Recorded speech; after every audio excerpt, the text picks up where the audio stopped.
미국 트럼프 행정부가 미국민들에게 $1,000, 그러니까 우리 돈으로 약 120만 원씩 두 차례 나눠주겠다고 발표를 했습니다. 일종의 미국판 재난 기본소득이라고 할 수 있는데요.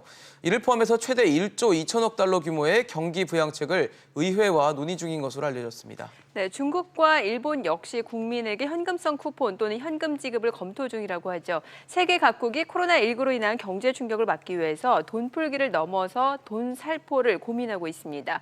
국내에서도 계속해서 재난 기본소득 이야기가 나오고 있죠.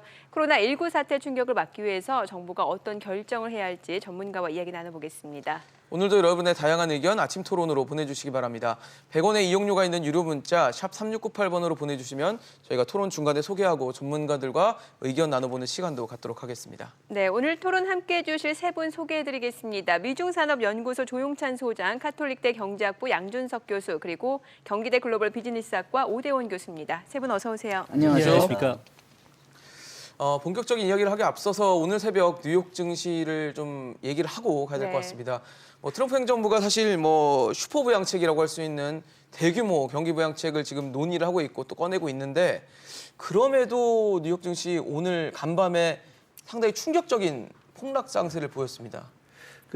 지금 일종의 패닉 상태에 들어간 것 같아요. 그래서 지금 이제 보면은 뉴스가 처음 나오면은 팍 올라갔다가 그 다음 날엔 팍 내려가고 그 다음에 또 팍 올라갔다가 내려가고 그런 식으로 잠깐인 거네요. 계속 그렇게 반복을 하기 때문에 지금 그 안전 자산으로 나가지 않으면 초단기적으로 어떻게 좀 돈을 벌겠다. 낮을 때 사가지고선 조금만 올라가면 팔아가지고선 그 수익을 챙기겠다. 네. 그런 전략을 주로 취하는 것 같기 때문에 지금 다 아주 초단기적 아니면 안전으로만 일단은 생각하는 패닉 상태에 들어간 것 같습니다. 근데 그것도 있고 가장 중요한 게 현재 그 미국 안에 CP, 그러니까 기업 어음 시장이 꽁꽁 얼어붙었다는 거죠. 그러니까 연준 같은 경우는 1조 달러를 과감하게 풀었는데도 불구하고 금리 상승이 멈추지 않을 정도로 기업들의 자금난이 심각해지고 있다는 거고요. 또 이런 그 금융시장의 그 혼란이 패닉 상태에 지금 빠져들고 있기 때문에 전반적으로 국채를 비롯해서 회사채, 금, 그리고 주식까지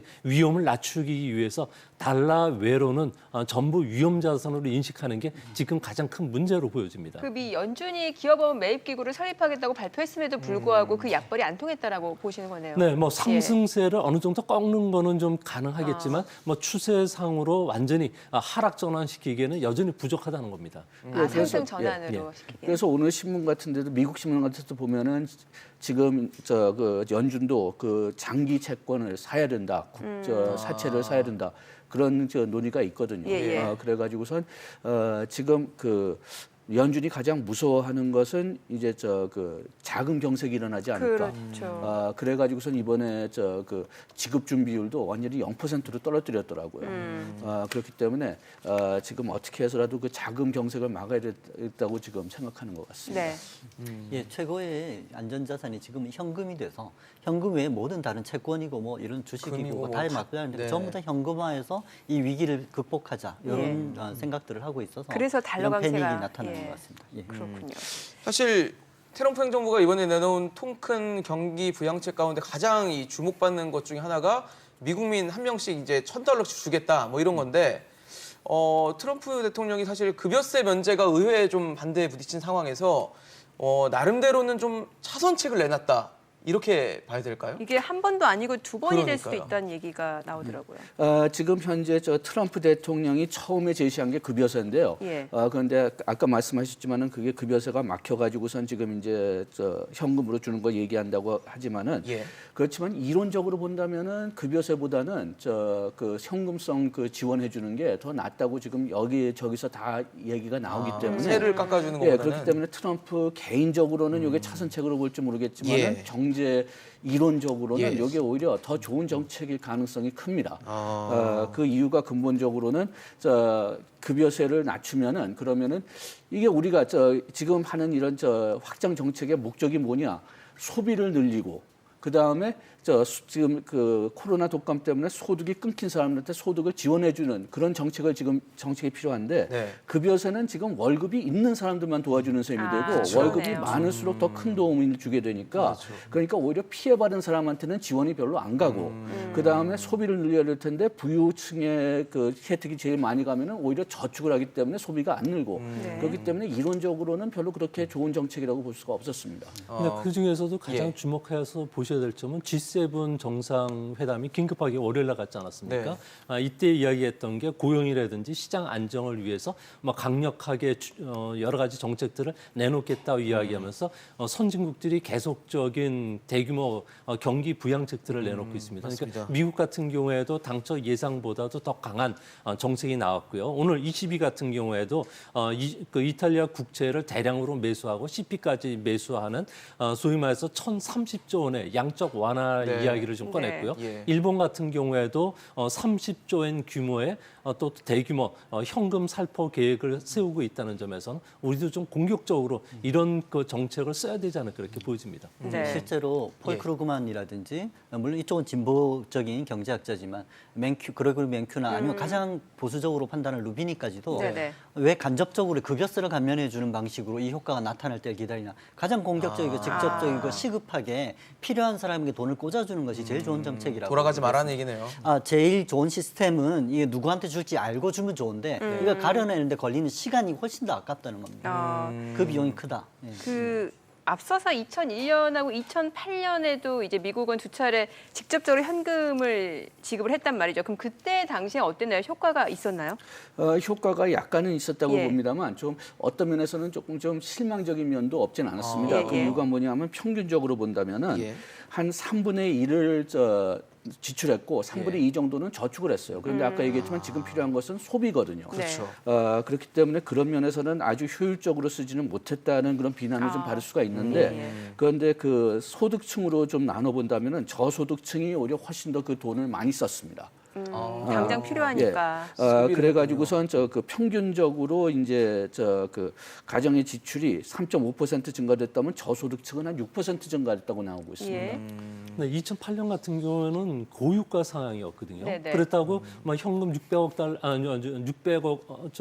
600달러를 지급한다고 해서 그게 소비로 가는 게 아니라 그 유가 상승분만큼 거기에 또 들어가기 때문에 감소되는군요. 아무래도 감소 효과가 큰데 지금은 유가가 20달러 정도가 되기 그렇죠. 때문에 예. 바로 효과를 보여줄 수 있다는 점. 그리고 미국 같은 경우에는 중산층의 60%는 뭐 현찰로 400달러밖에 갖고 있지 않다고 합니다. 그런 측면에서 4인 가족이 성인이라 그러면은 최소 4,000달러가 좀 들어오기 때문에 아무래도 씀씀이가 이전보다 커질 수 있다는 점에서 아마 우리도 고민해봐야 될 그 정책이 되지 않을까 생각이 됩니다. 네네. 실제 미국의 예. 일 가정에서 일주일치 생활비가 $1,000 요 수준이죠. 지금 말씀하신 대로 생활비가. 일주일치 생활비 정도인데 이게 가난한 층, 그러니까 저소득층일수록 한계 소비 성향, 즉 돈이 주어지면 그걸 얼마나 소비를 하냐. 급하니까 월세 내고 소비 그럼요. 생필품 쓸 데가 사고 많죠, 하는데 일단은. 다 쓰더라는 거예요. 예. 이게 지급받은 전체한테 다 뿌렸을 때도 30% 제 최하위층은 다 쓰는 거고 위는 다 저축을 하는 거예요.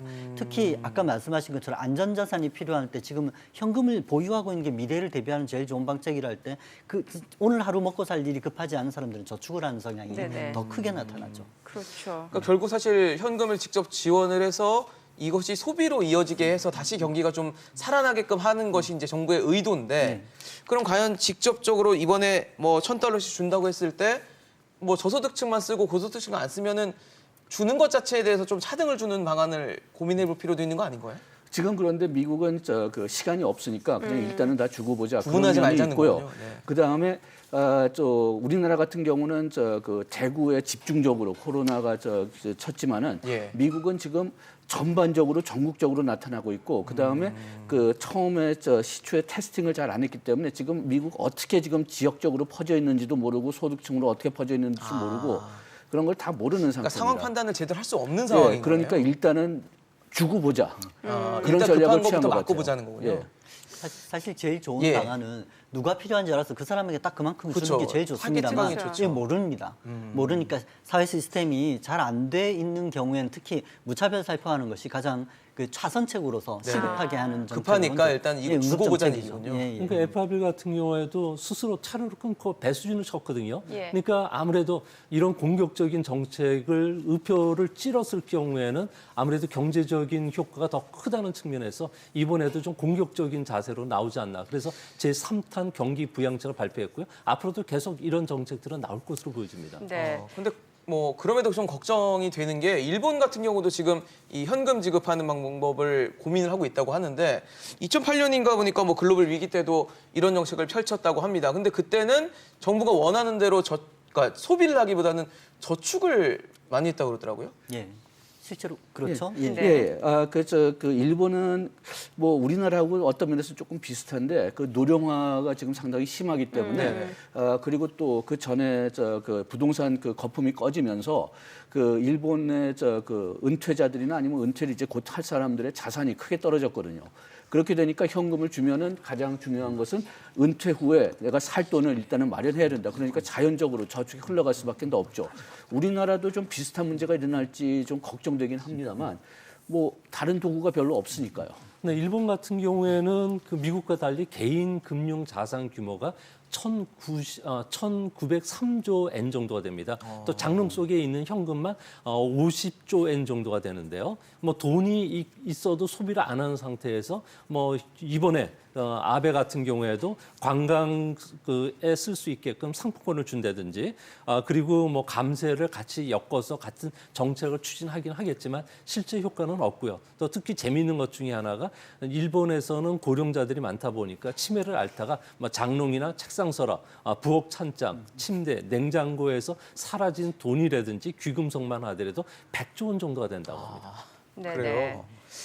참 좀 일본하고 뭐 이렇게 직접적으로 비교하기는 좀 어렵긴 한데 그런 우려가 분명히 존재하는 것 같다는 생각이 좀 듭니다. 사실. 예, 예. 일본은 그야말로 지금 현재 전 세계적으로 휩쓸고 있는 이런 기술, 그러니까 핀테크 열풍에서 이렇게 벗어나 있는 현금 위주의 사회이죠. 네. 그래서 일본은 무조건 현금을 가지고 있지, 뭐 카드도 안 쓰고 사실 이거 위챗페이나 우리 카카오페이 같은 이런 식으로 예. 된 핀테크도 전자결제 쪽은. 거의 안 씁니다. 그래서 현금이니까 현금은 사실은 암호 자산이기 때문에 아무 데서나 누가 어떻게 쓰는지를 파악할 수가 없는 단점이 있는데 우리처럼 카드 위주로 돼 있고 현금 없는 사회로 가고 있고 한 데서는 누가 어떤 정도의 소비를 하는 사람이고 그 정도 돈이 있는 사람인지 파악할 수 있으니까 우리는 그 타겟팅을 하기에 훨씬 좋은 금융 시스템을 가지고 있다고 보거든요. 우리는 일본처럼 따라서 현금을 주는 방식 외에 어떤 다른 방식들, 소비 쿠폰이라든지 카드에 대해서 이제 어떤 데이터를 가지고 있다면 그 사람에 대해서 좀 적확하게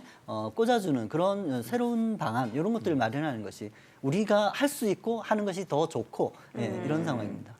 지금 뭐 중국도 중앙정부 지시에 따라서 이제 지방정부도 이제 경제를 살리기 위한 쿠폰 발행에 나섰거든요. 사실 지난 1, 2월 달 중국 소비 판매가 20%대 감소를 했습니다. 지금 뭐 중국은 세계 성장 엔진이라고 불릴 만큼 중요한 경제 주축인데 이렇게 되면은 중국 뭐 전체적으로 경제 심각한 영향이 예상되기 때문에 또 이런 정책들 대응이 나오고 있는 거죠. 네, 그렇습니다. 중국 같은 경우는 GDP 대비 소비가 차지하는 그 기여율을 보면은 거의 60% 정도 됩니다. 네. 뭐 소비가 위축이 되면은 중소기업뿐만 아니라 유통이라든지 소매 같은 경우 또 부품을 공급해주는 중소기업들 같은 경우에는 3개월을 못 버티는 기업이 80% 정도 나온다는 거죠.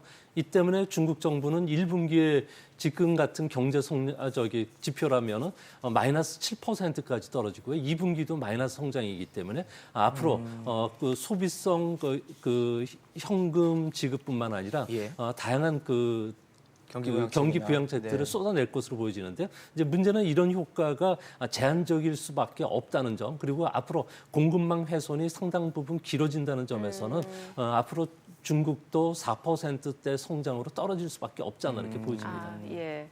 실제 중국 인민은행은 예. 이번에 지준율을 1월, 2월 두 차례에 걸쳐 가지고 지준율을 확 낮춰가지고 네네. 이미 한 200조 원, 우리 돈 200조 원 가까이를 이미 풀었거든요.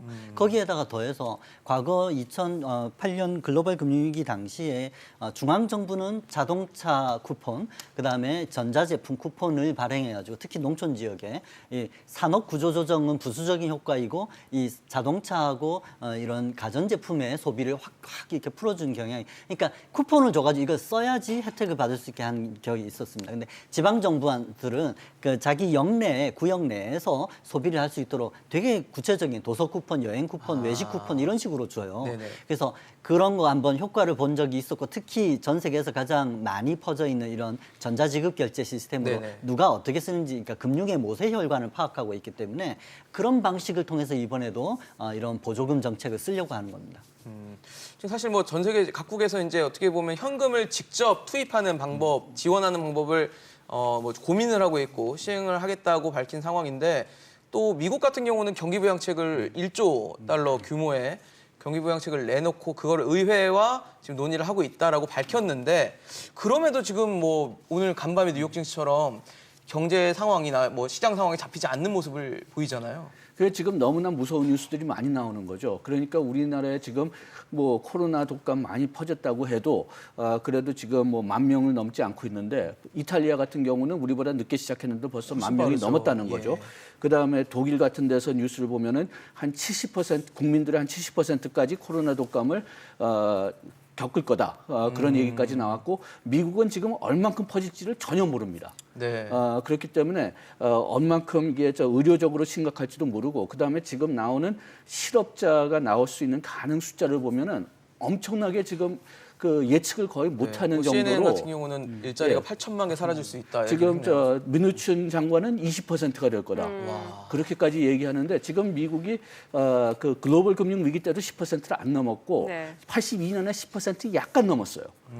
그렇게 된다면 지금 이게 20%까지 올라간다면 이건 진짜 악몽이거든요. 그래서 대공황 수준이거든요. 네. 대공황 때 25%까지 올라갔었으니까요. 근데 미국 정부가 지금 어쨌든 뭔가 대책을 계속 내놓는데 아까 말씀하신 거는 지금 상황 진단은 제대로 안 되고 있잖아요. 상황 진단이 먼저 되고 거기에 맞춰서 대책이 나오는 게 원래로는 맞는 방식인 것 같은데 왜 진단을 제대로 안 하고 일단 대책부터 내놓을까요? 진단을 못하는 거 아닌가요? 못하는 진단은 거죠. 못하는 것도 예. 있지만 시기를 놓쳤죠. 타이밍을 타이밍을 놓쳤는데 지금 제가 트위터에서 지금 의사들이 트위트가 좀 올라오더라고요. 근데 그 의사들이 무슨 트위트를 하냐면은 1월 말이나 2월에 독감 증상이 있었던 사람들을 테스팅했는데 독감이 안 나왔더라. 그런데 지금 보니까 그게 혹시 코로나 독감이 아니냐. 그렇게 지금 그런 트위트가 지금 나오고 있거든요. 그렇다면 1월 말서부터 벌써 전국적으로 퍼졌다는 겁니다. 그러니까 미국 같은 경우는 초기 대응이 상당히 늦었는데요. 네. 아무래도 10년간에 걸친 장기 경기 화랑도 있었고요. 주가 상승에 따라서 자신감이 상당히 컸었던 겁니다. 이 때문에 골디락스 지표만 자기가 원했던 것만 봤던 거고 경고음이 울리는데도 대처가 늦었기 때문에 미국인들 같은 경우는 상당히 불안해하고요. 미국인들은 근로자가 1억 5천만 명 정도가 되는데 이번에 가장 타격을 받는 외식이라든지 유통, 항공 이런 쪽은 전체 고용의 20%를 차지하는데 이 사람들 같은 경우는 당장 일자리가 없어지기 때문에 상당히 불안하고 이런 불안 심리가 기업들로 하여금 현금을 땡기는 이런 현상이 바로 CP 난으로 이어졌던 가장 충격적인 사건이 됐던 것으로 보여집니다. 네, 자 이제 뭐 더 하실 말씀 있으세요? 그러니까 네. 지금 말씀하신 예. 거 이제 저도 네. 정확하게 똑같이 동의하는데 문제는 이런 기본소득 1,000달러를 주는 거는 좋은 것이죠. 이거 돈을 받으면 이거 쓸 텐데 왜 못 쓰느냐? 안 쓰는 게 아니라 못 쓰는 이유는 미래에 대해서 전망을 할 수가 없다는 겁니다. 불확실하니까요. 불안하니까 못 쓰죠. 네. 그러니 불안하니까 저 주식에 투자를 못 하죠. 값이 떨어졌는데도 어제보다 싼데도 싸다고 판단을 못 하는 거예요. 네. 그러니까 지금 이런 정책들을 내놓을 때 이게 시중에서 먹힐 만한 그러니까 신뢰를 줄 수 있는 그런 정책을 같이 주면서 기본소득이라든지 하면 이게 효과가 확실히 나타나게 되겠죠. 그리고 네. 일단 발등에 떨어진 불은 어떤 면에서 우리나라하고 똑같아요. 지금 돈을 받는다고 해도 그리고 돈을 쓰고 싶다고 해도 지금 실제로 나갈 수가 있느냐. 그렇죠. 그게 또 문제거든요. 맞습니다. 그렇기 때문에 지금 어떤 면에서는 현금성 그 지원이 필요한 게 뭐냐면 지금 얘기했던 가장 우리나라도 마찬가지지만 가장 먼저 타격을 받는 뭐 식당, 외식, 관광 이런 데는 일단 그 소득을 메꿔줘야지 그래도 그냥 이어갈 수가 있으니까. 그럼요. 네. 당장 뭐 오늘이 급한 분들이 많기 때문에. 자, 이제 우리나라 상황에 대해서 좀 구체적으로 얘기를 해볼게요. 네. 서울시가 이제 총 3,271억 원을 투입해서 중위소득 이하 가구에 최대 50만 원을 지급하겠다고 밝혔는데 정부도 중하위 소득계층을 대상으로 한 지원책을 검토 중인 것으로 알려졌습니다. 자, 서울시가 먼저 이렇게 하게 되면 이게 이제 재난기본소득 도입의 신호탄으로도 읽히고 있는 상황이거든요. 어떻게 보이시나요? 네, 지금 현재 뭐 전 세계적으로도 그렇고요, 우리나라도 그렇고 100년에 한 번 나오는 그 위기죠. 그러니까 9.11 테러라든지 리먼 쇼크를 극복했던 인류 같은 경우에도 보이지 않는 바이러스에 지금 떨고 있고요.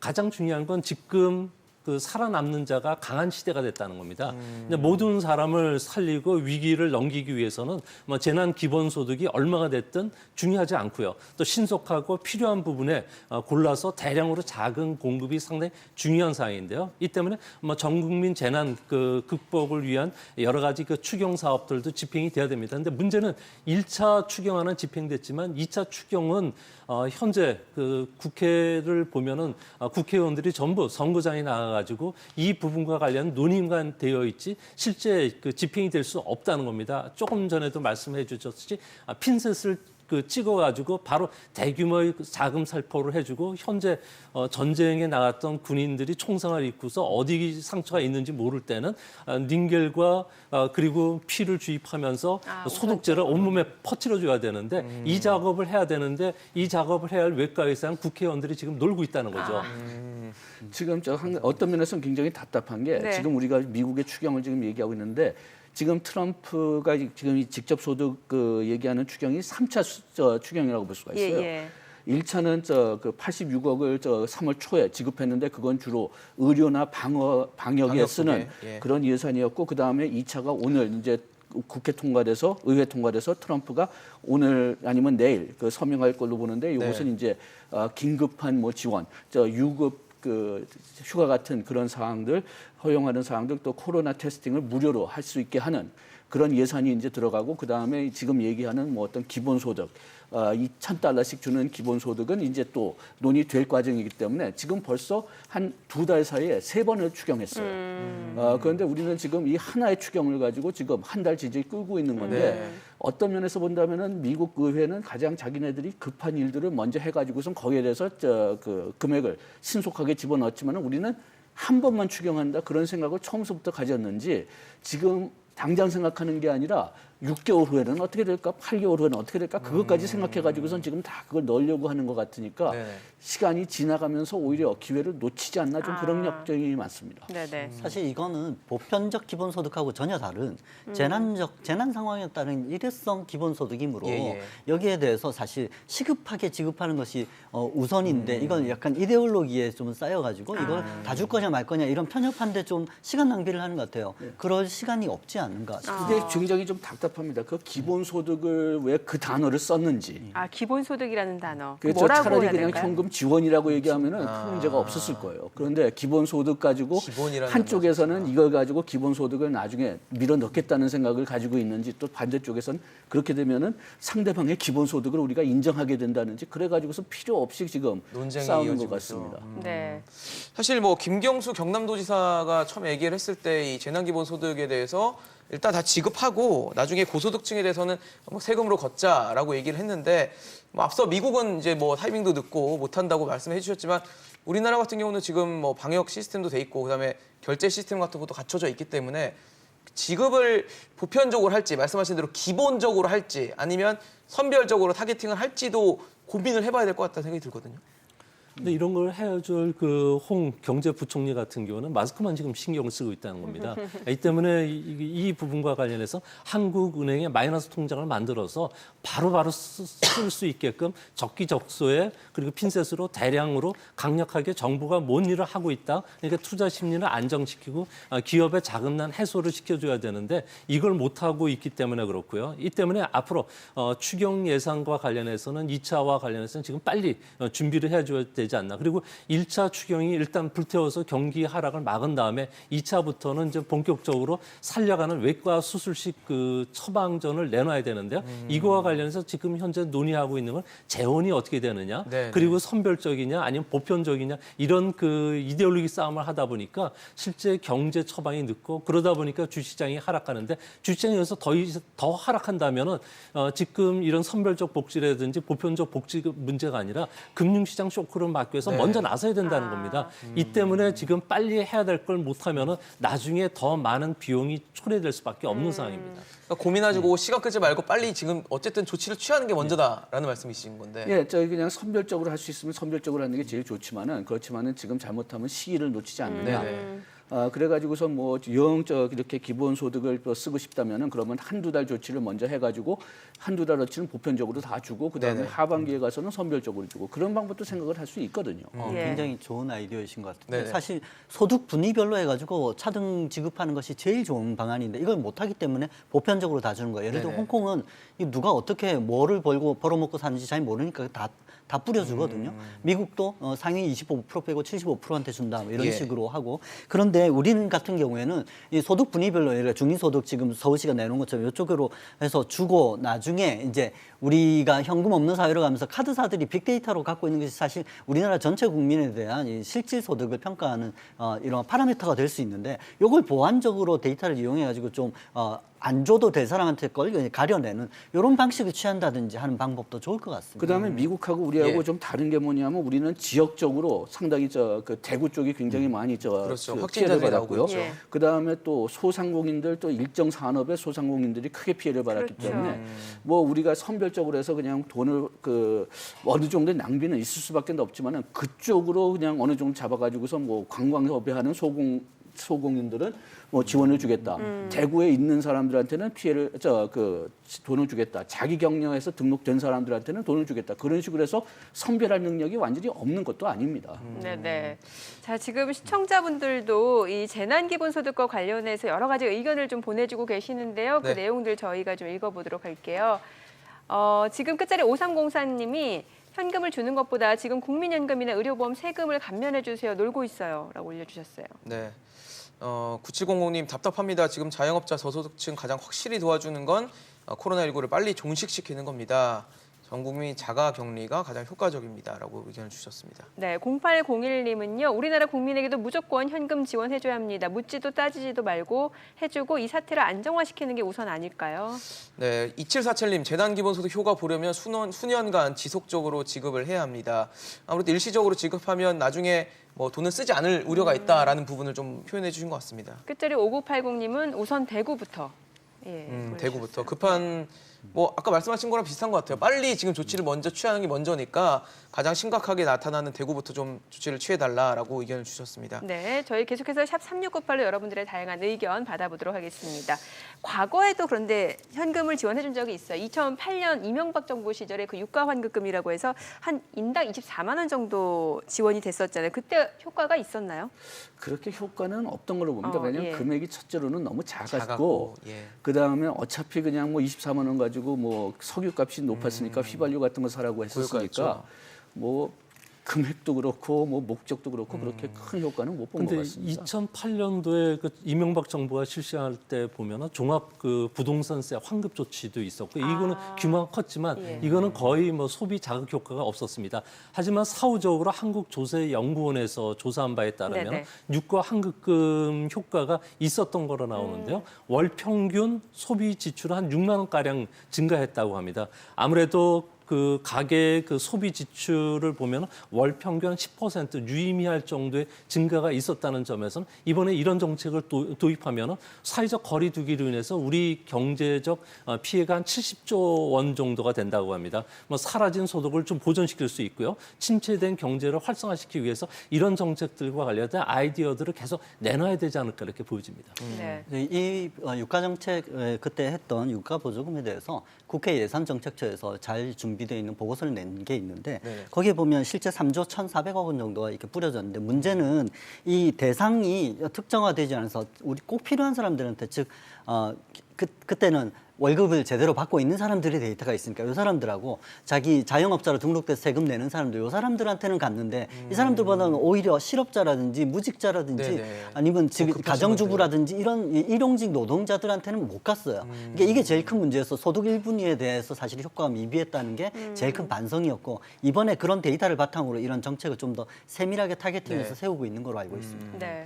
사실 뭐 지금 소상공인 자영업자분들이 굉장히 힘든 시간을 겪고 있지만 뭐 우리 기업들의 상황도 말이 아닙니다. 특히 항공업계 또 뭐 관광업계 또 공연업계 등 뭐 전방위적으로 타격을 입고 있는데 그래서 재계에서는 뭐 대출 조건 완화해서 좀 쉽게 대출해 달라. 그다음 저금리도 달라 이렇게 요청을 하고 있어요. 근데 아무래도 신용평가기관들 같은 경우는 코로나19로 직격탄을 맞은 기업들이 많다 보니까 신용등급을 낮추려고 하더라고요. 그래서 대출을 받아야 되는데 신용등급이 낮으면 결국 대출 제대로 안 될 거 아니에요. 그래서 기업들의 걱정이 많습니다.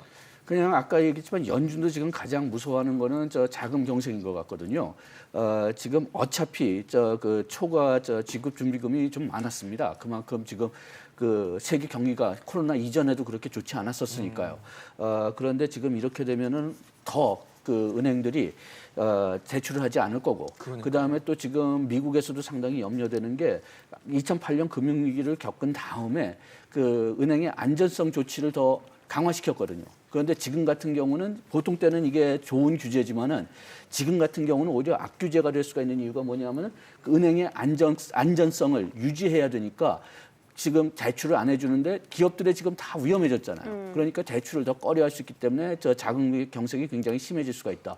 그건 미국하고 우리나라도 좀 비슷한 문제인 것 같은데 그래가지고선 또 오늘 아침 신문 보니까 미국의 어떤 학자는 그냥 정부가 그냥 책임지고 브릿지로 오늘 다 맡아라. 그런 얘기까지 나오더라고요.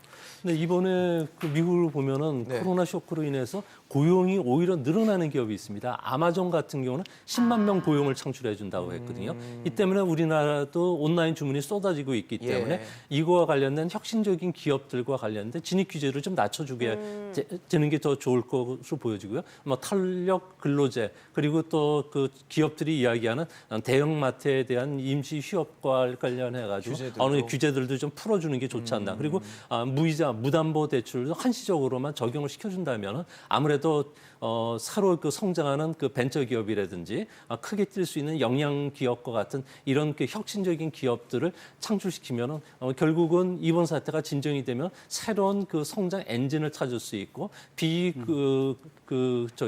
고용인들 같은 경우에도 일자리 안정이 될 수 있다는 측면에서 좀 고민을 해봐야 되지 않나 생각이 듭니다. 예. 저 경영형 기업에 대출을 해주는 건 사실 지금은 은행이 결정할 게 아니고 네네. 이거는 정치적으로 책임을 지는 어떤 게 금융위원회라든지 이런 데서 네네. 자 지금부터는 당국에서. 이제 당국에서 정책 자금을 이렇게 주자 혹은 이번 이 건에 대해서는 신용 경색이 일어날 수 있으니까 신용 이런 등급 평가로 인한 대출 요거 잠깐 멈추자라는 이런 책임을 져줘야 됩니다. 왜냐하면 은행에서 이런 걸 함부로 자기들이 그냥 판단했다가 시스템에서 못하게 하는 거를 대출해주면 자기들이 옷 벗거든요.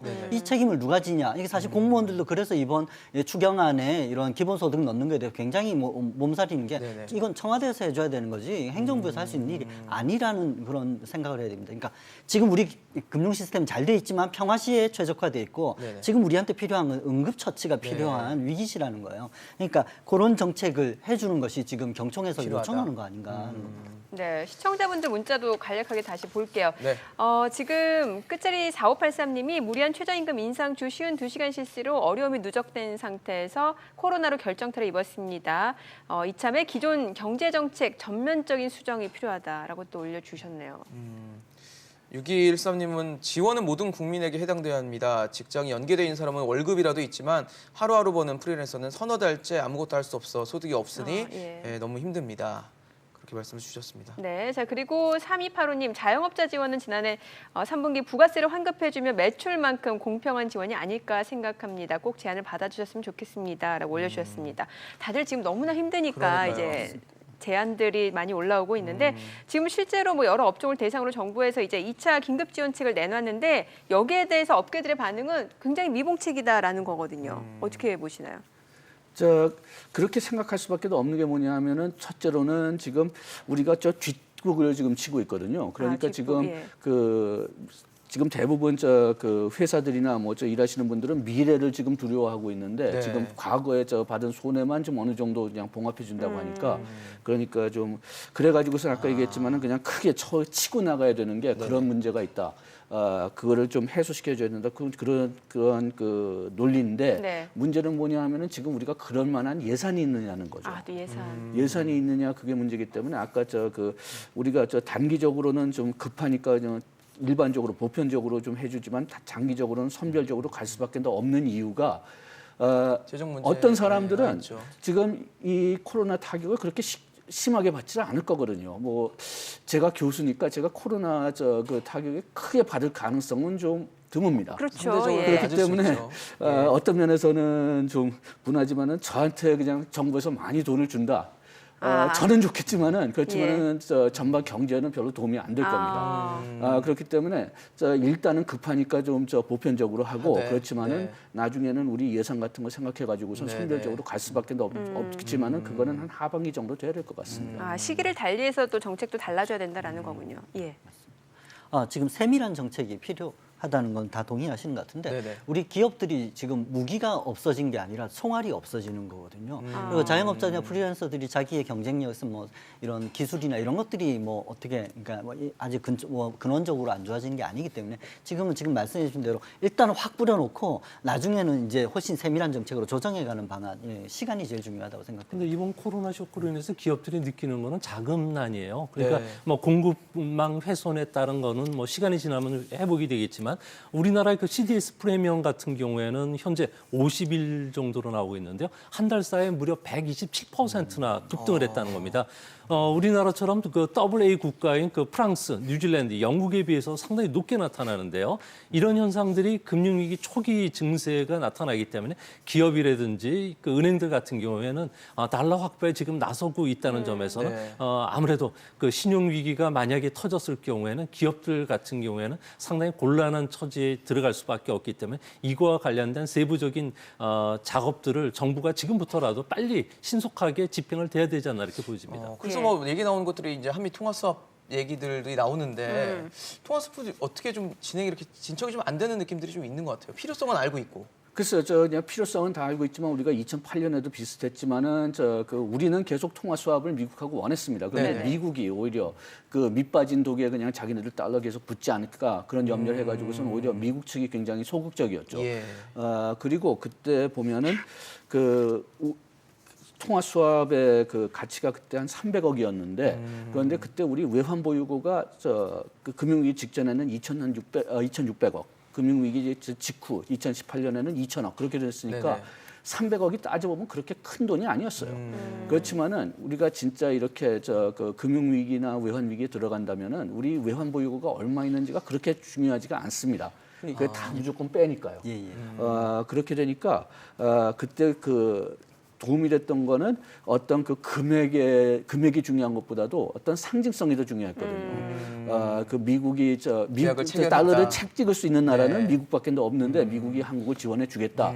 그렇다면은 뭐 외환 보유고가 떨어진다고 해도 미국이 계속 공급해 줄 가능성이 커졌다.